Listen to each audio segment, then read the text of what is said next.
नमस्कार दोस्तों, सीएससी वाली हेल्प में आपका बहुत बहुत स्वागत है। इस वीडियो में बात करने वाला हूं, मैं बताने वाला हूं आपको स्टेट वाइट लेबल एटीएम के बारे में कि कैसे आप स्टेट वाइट लेबल एटीएम अपने शॉप पे, अपने दुकान पे या अपने किसी जगह पे इंस्टॉल करेंगे और क्या लगेगा इसका खर्चा, कितना मिलेगा आपको इनकम और क्या मिलेगी इसके बेनिफिट, क्या है इसकी प्रोसेस, सारी चीज़ें एक एक करके डिटेल्स में।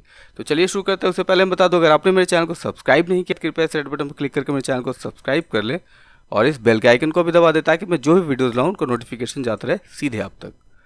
तो अब चलिए बात कर लेते हैं स्टेट वाइट लेबल एटीएम की। तो वाइट लेबल एटीएम क्या होता है, इस पे मैंने ऑलरेडी एक डिटेल वीडियो बना रखा है, लिंक ऊपर आई बटन पे आपको दिख रहा होगा, वहां से जाके आप इस वीडियो को देख सकते हैं। इन शॉर्ट में अगर बात करें तो वाइट लेबल एटीएम वो होता है जो बैंक के अलावे कोई और कंपनी आपके शॉप पे, आपके दुकान पे, आपके किसी जगह पे इंस्टॉल करती है और दुकान का स्पेस जो है आपको देना पड़ता है। साथ ही मशीन में कैश फिलिंग की रिस्पॉन्सिबिलिटी आपकी होती है और ये सब सर्विस प्रोवाइड करने के लिए आपको एक कमीशन के तौर पे, नंबर ऑफ ट्रांजेक्शन पे कमीशन मिलता है मंथ एंड पे। ठीक है, यही होता है ऑब्वियसली वाइट लेबल एटीएम।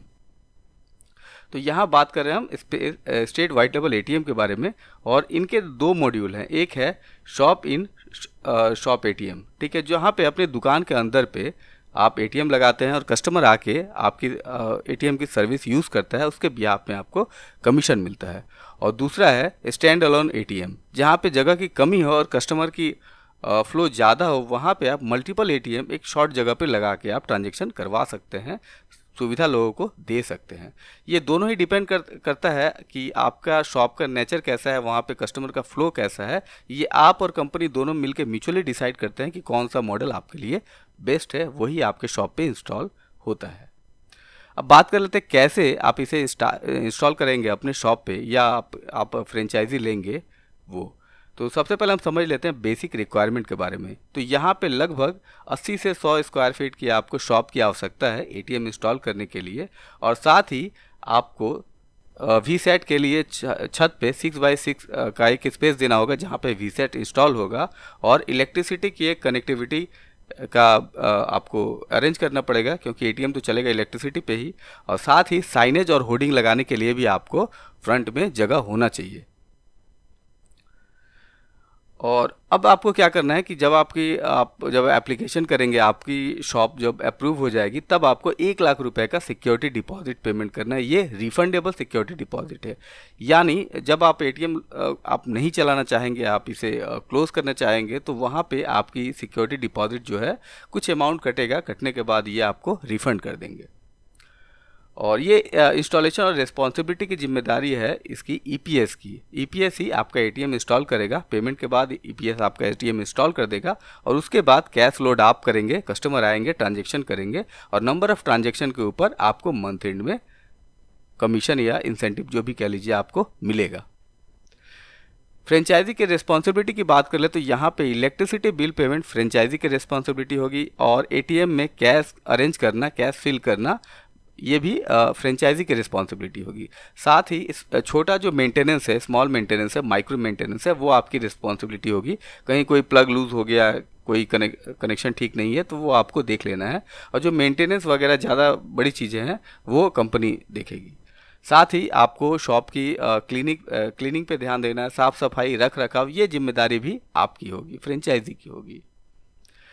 एक नज़र में हम देखें तो एटीएम मशीन यहाँ पे कंपनी आपको इंस्टॉल करके देगी। वी सेट और कनेक्टिविटी भी कंपनी की रिस्पॉन्सिबिलिटी होगी। यूपीएस, बैटरी, पावर बैकअप, ये सारा कंपनी की रिस्पॉन्सिबिलिटी होगी।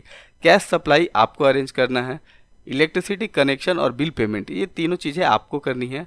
शॉप आपको प्रोवाइड करना है इंस्टॉलेशन के लिए। क्लीनिंग और ऑपरेशन आपको देखना है। ब्रांड एंड सेटलमेंट जो है कंपनी की रिस्पॉन्सिबिलिटी होगी। साथ ही इंश्योरेंस, एसेट एंड कैश दोनों का इंश्योरेंस जो है कंपनी की रिस्पॉन्सिबिलिटी होगी। साथ ही एटीएम जहां बैठेगा वहां पे कांच का दरवाज़ा लगाना, टाइल्स, मार्बल जो भी लगाना हो, पूरे फिनिशिंग करने की रिस्पॉन्सिबिलिटी कंपनी की होगी। वहां पे आपको 1 रुपया भी खर्चा नहीं करना है। अब मिलेगा क्या आपको, तो यहाँ पे जो भी कैश ट्रांजेक्शन होगा उसके लिए 11 रुपये पर कैश ट्रांजेक्शन आपको मिलेंगे और 2 रुपये नॉन कैश ट्रांजेक्शन मिलेंगे। कैश ट्रांजेक्शन क्या होता है, जहाँ पे कैश विड्रॉल होता है वो कैश ट्रांजेक्शन है और नॉन कैश ट्रांजेक्शन हो गया जहाँ पे एटीएम तो यूज़ होता है लेकिन कैश विड्रॉल नहीं होता। जैसे मिनी स्टेटमेंट निकालना, बैलेंस इंक्वायरी करना, चेकबुक की रिक्वेस्ट करना, स्टेटमेंट की रिक्वेस्ट करना वगैरह वगैरह, ये सारे नॉन कैश ट्रांजेक्शन हो गए। तो कैश ट्रांजेक्शन पे 11 रुपये, नॉन कैश ट्रांजेक्शन पे 2 रुपये, ये होगी आपकी कमीशन फ्रेंचाइजी की। बेनिफिट क्या है, तो यहाँ पे वाइट लेबल एटीएम जो है आप खुद से अपने हिसाब से मैनेज करके और इसकी पॉपुलैरिटी को बढ़ा के, नंबर ऑफ़ कस्टमर के फ्लो बढ़ा के, आपके पास एक अच्छा ऑप्शन है, आप यहाँ पे ग्रो कर सकते हैं। साथ ही ऐसे एरिया में आप इंस्टॉल कर रहे हैं जहाँ पे एटीएम नहीं है, तो लोगों को सुविधा मिलेगी एटीएम की और उन्हें कोई एक्स्ट्रा कॉस्ट यहाँ पे बियर नहीं करना है। वो अपने एटीएम लाएंगे, ट्रांजेक्शन करेंगे, उनका कोई चार्ज नहीं कटेगा, जो उनकी एटीएम की लिमिट है वही यहाँ पे लिमिट होगी। साथ ही जो भी है आपके एटीएम पे आके कोई भी बैंकिंग सर्विसेज यूज़ कर सकता है, चाहे वो किसी भी बैंक का एटीएम कार्ड होल्ड करता हो वो। अब कौन कौन सी सुविधा आप एटीएम पे प्रोवाइड कर पाएंगे, तो यहाँ पे है कैश विड्रॉल कर पाएंगे कोई भी एटीएम कार्ड से, कार्ड टू कार्ड ट्रांसफ़र कर पाएंगे, पिन चेंज वगैरह कर पाएंगे, मिनी स्टेटमेंट बैलेंस इंक्वायरी कर पाएंगे, चेकबुक का रिक्वेस्ट कर पाएंगे, स्टेटमेंट का रिक्वेस्ट भी कस्टमर यहाँ पे कर सकता है एटीएम लाके। अब ये तो गई इनकम की बात। अब एक्सपेंस क्या है, खर्चा क्या है आपको, तो आपको इलेक्ट्रिसिटी बिल पेमेंट करना है, ये आपकी रिस्पॉन्सिबिलिटी होगी, जो बहुत ही नॉमिनल होता है। और साथ ही महीने के 11,000 रुपये आपको पेमेंट करने हैं मेंटेनेंस और सर्विस चार्ज के लिए कंपनी को। मतलब आप पेमेंट कर रहे हैं कंपनी को महीने में 11,000 रुपये मेंटेनेंस सर्विस चार्ज। और एक नज़र में अगर हम देख ले तो मान लीजिए कि 100 ट्रांजेक्शन, अगर फाइनेंशियल ट्रांजेक्शन आपके एटीएम पे होते हैं रोज़ के, तो यहाँ पे 100 के 11 रुपये के हिसाब से 1100 रुपये रोज़ के बनते हैं आपके, ठीक है। और महीने में देख ले तो यहाँ पे उस हिसाब से 33,000 रुपये आपके महीने में बनते हैं। और रेंटल आपको पे करना है 11,000 रुपये। इलेक्ट्रिसिटी बिल पेमेंट मान लीजिए कि मैक्सिमम 1,000 रुपये का होता है, तो लगभग आपको ग्रॉस मंथली इनकम यहाँ पे 21,000 का जनरेट होता है, जो डिपेंड करता है नंबर ऑफ़ ट्रांजेक्शन पे। अगर ट्रांजेक्शन ज़्यादा होता है तो आपकी प्रॉफिट ज़्यादा है, अगर ट्रांजेक्शन कम होता है, इससे 11,000 रुपये से महीने में कम आप इनकम जनरेट कर पा रहे हैं, तो आपको यहाँ पे लॉस होने की संभावना है। तो आपको एक चीज़ ध्यान रखना है कि एटीएम वहीं पे इंस्टॉल करना है जहाँ पे एटलीस्ट मिनिमम 100 ट्रांजेक्शन की पॉसिबिलिटीज़ हो। और यहाँ पे कंपनी जो है, जो इंस्टॉलेशन वगैरह के लिए रिस्पॉन्सिबल है, जो प्रोवाइड करी है, वो है electronic payment and service private limited. तो अगर आप इलेक्ट्रॉनिक पेमेंट सर्विस लिमिटेड के अलावे किसी और कंपनी को, किसी और व्यक्ति को, किसी और कहीं भी पेमेंट कर रहे हैं, तो वो सही नहीं है, उससे आपको नुकसान हो सकता है, फाइनेंशियल लॉस आपका हो सकता है।